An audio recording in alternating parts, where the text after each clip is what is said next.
Assalamualaikum dan selamat sejahtera. Baik, kita mulakan pembelajaran kita hari ini dengan bacaan doa. Bismillahirrahmanirrahim. Allahumma ftah alaina hikmataka wa anshur alaina min khazaini rahmatika ya arhamar rahimin. Amin amin ya rabbal alamin. Okey, apa khabar semua murid? Diharapkan murid semua sihat dan terus bersemangat untuk belajar di rumah. Okey, jadi untuk subjek sains komputer pada hari ini, cikgu akan terus menyambung pembelajaran kita. Masih lagi dalam tajuk yang kedua iaitu algoritma, dan hari ini fokus cikgu ialah kepada struktur kawalan. Baik, cikgu akan sentuh untuk 1.1 iaitu struktur kawalan pilihan dalam pengaturcaraan, dan cikgu gabungkan sekali dengan struktur kawalan pilihan dalam topik 1.41. Jadi objektif hari ini, di akhir pembelajaran ini, murid akan dapat yang pertama, mengetahui 4 jenis certak alih dan juga sintak bagi struktur kawalan pilihan. Yang kedua ialah murid boleh melukis certak alih daripada 2 daripada 4 jenis bentuk struktur kawalan pilihan. Balik apa dia struktur kawalan pilihan.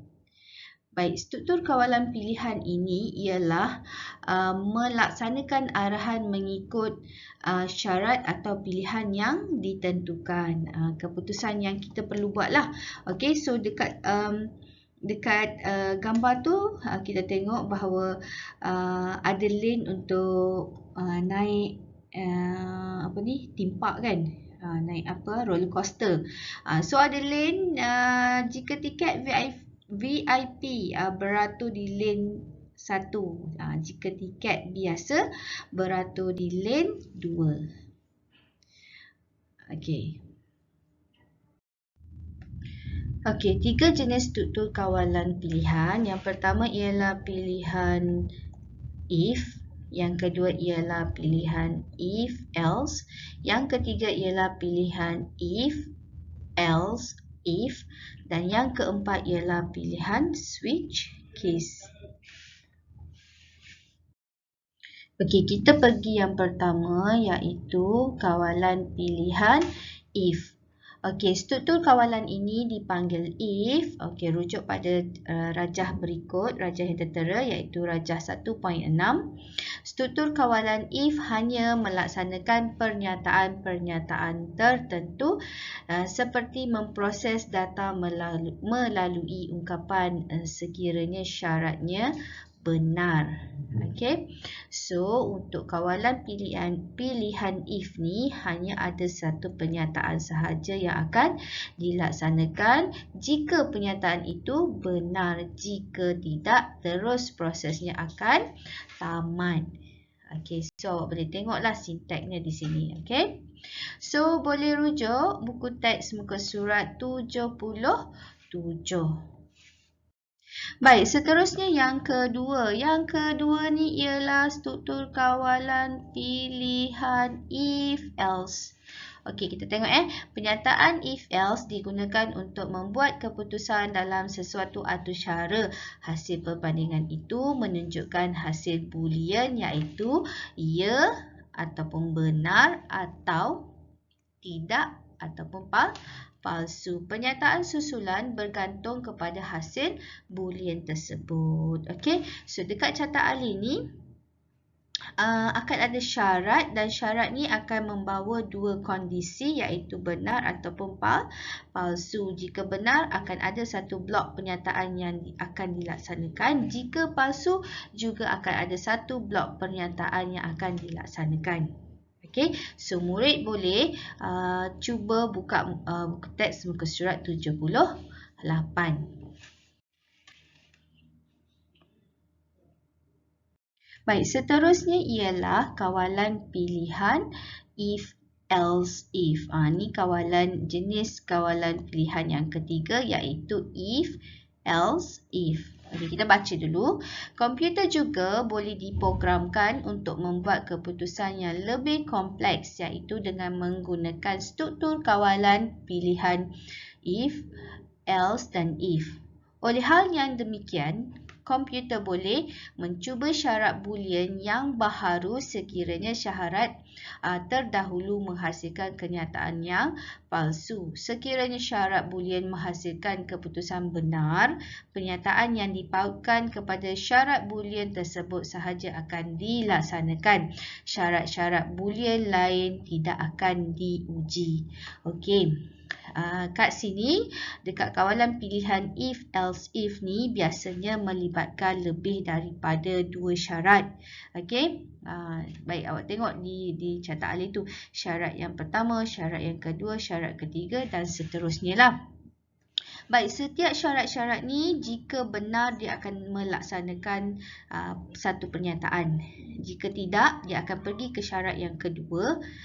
Di syarat kedua pun begitu, akan diuji. Jika syarat itu tidak dipenuhi, akan terus ke syarat seterusnya, iaitu syarat ketiga. Baik, syarat ketiga pun kita akan ada pilihan ya ataupun tidak. Jika tidak, jika ya, dia akan melaksanakan pertanyaan. Jika tidak, dia akan melaksanakan pernyataan seterusnya, dan seterusnya ialah tamat. Ni lupa pula. Kalau ya, pernyataan kedua ya lah. Okey. Biasanya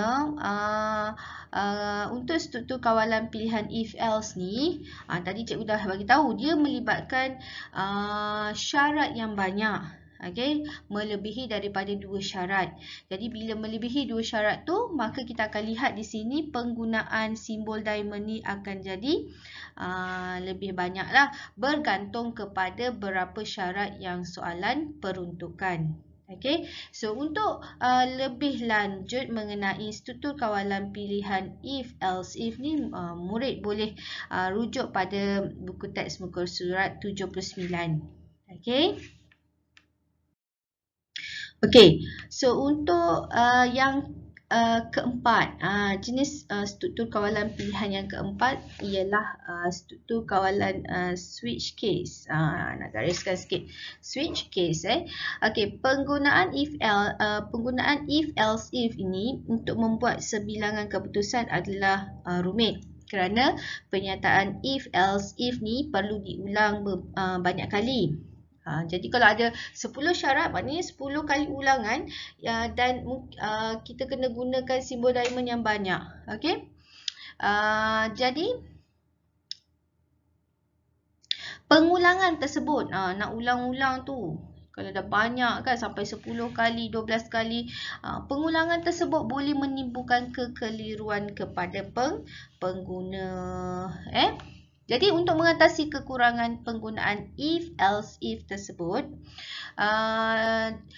struktur kawalan switch case ini diperkenalkan dan boleh digunakanlah. Struktur ini lebih mudah difahami kerana nilai ujian dalam select case akan dipadankan dengan beberapa calon case. Okay, so rajah 1.29 tu menunjukkan ini dia bagi contoh lah, menunjukkan pelanggan berbaris untuk mendapatkan keperluan perkhidmatan tertentu. Okay, keperluan dipadankan dengan kaunter yang menawarkan perkhidmatan tersebut. Input dipadankan dengan calon-calon sedia. Ada beberapa kaunter untuk perkhidmatan yang berlainan di pos, di pejabat pos. Kalau kita biasa pergi pejabat pos, lain kaunter, lain dia punya serve-nya, layanannya. Kaunter nak post barang lain, nak beli stamp lain, nak bayar bil api, bil air, nak buat IC ataupun lesen pun lain kan. Okey. Jadi untuk penerangan, sekejap. Gitu. So ini ialah contoh carta alih bagi kawalan pilihan switch case. Baik, apa yang bezanya dengan if else ialah tengok sintaknya. Sintaknya telah dikecilkan mengikut select case yang dinyatakan. Okey. Baik. Switch ujian kat sini kan. So case 1 nilai yang pertama lah, case 2 nilai yang kedua, case 3 nilai yang ketiga, break dan default ni ialah jika penyataan itu adalah jika penyataan itu adalah tidak benar. Okey. So untuk switch case ni pelajar boleh rujuk buku teks muka surat ni, bukan 79 muka surat 80, 81 dan juga 82. Okay. Kena buka jugalah buku teks ni. Kena buka juga buku teks supaya kita nampak contoh-contoh bagaimana penggunaan switch case ini. Okay. Baik. Baik, sekarang cikgu akan menunjukkan contoh untuk membina carta alih kawalan struktur kawalan pilihan, iaitu pilihan if else. Okey. So kat sini ialah satu segmen atau cara, ini boleh rujuk muka surat di buku teks muka surat 78. Okey. So segmen atau cara Java. Actually bila tingkat 4 ni awak akan belajar tentang atau cara Java lah ya. Public class contoh 24, public static void main string, ini semua ada maksudnya. Baik, di sini diumpukkan umur sama dengan 25. Jika umur melebihi 20, sistem akan paparkan anda layak mengundi. Sebaliknya sistem akan paparkan maaf anda masih belum cukup umur. Okey. So kita nak mulakanlah membina. Saya rasa awak pun dah ada previous knowledge untuk struktur kawalan ni ya, sebab awak bermula daripada awak semua 20 orang 19 orang ni bermula daripada kelas ASK, daripada form 1 sampai form 3. Jadi dah terdedah dengan struktur kawalan ni ya. So mula-mula sorry kalau lukisan cikgu tak berapa cantik ataupun tak sharp, sebab kalau guna digital pen ni memang akan tak sharp sangat lah ya. So kita lukis bentuk oval dan kita tulis mula. Okay. So anak panah input. Input. Input. So apa yang kita ingin masukkan ialah umur. Jadi masukkan ni tulis penuh lah. Kalau awak tulis penuh, masukkan umur sama dengan 25. Jadi umur ni dalam atau cara dia dah siap-siap umpukkan ni. Ini penyataan umpukkan. Okey. Umur sama dengan 25. Okey. Dan masuk syarat. Syarat diamond kan? Diamond. Jika umur melebihi 20, maka sistem, kalau kalau penyataan ni ya, sistem akan paparkan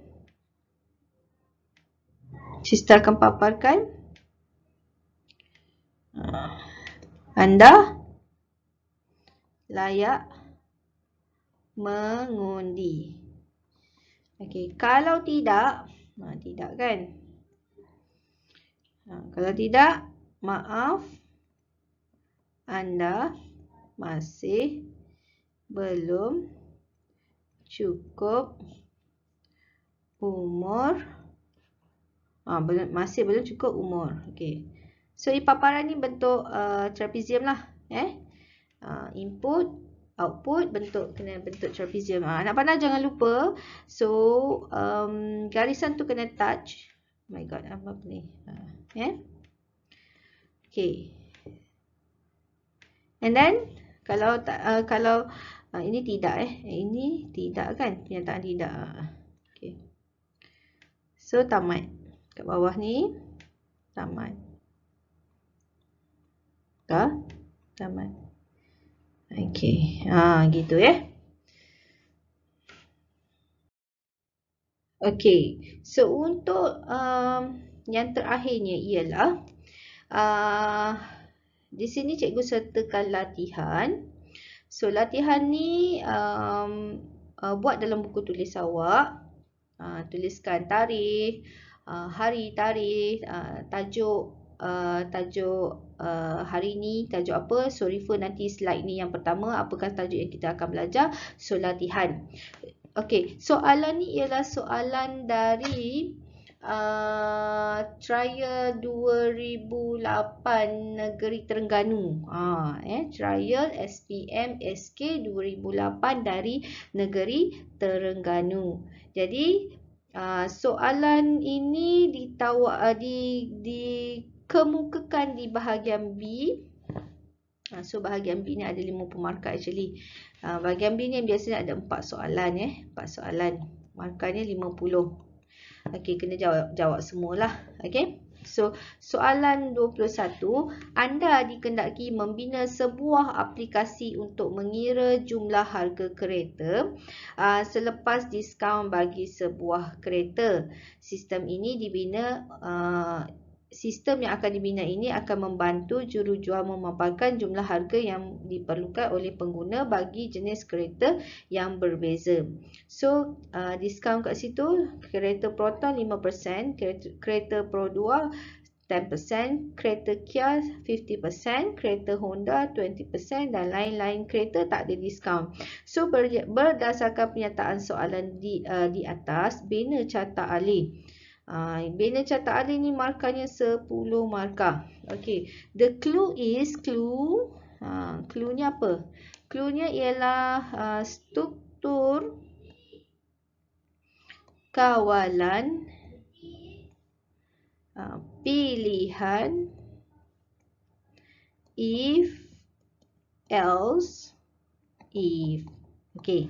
So, buat latihan ini dalam buku tulis, snap dan muat naik dalam borang kehadiran yang akan disertakan nanti. Baik, sekian saja untuk pembelajaran kita hari ini.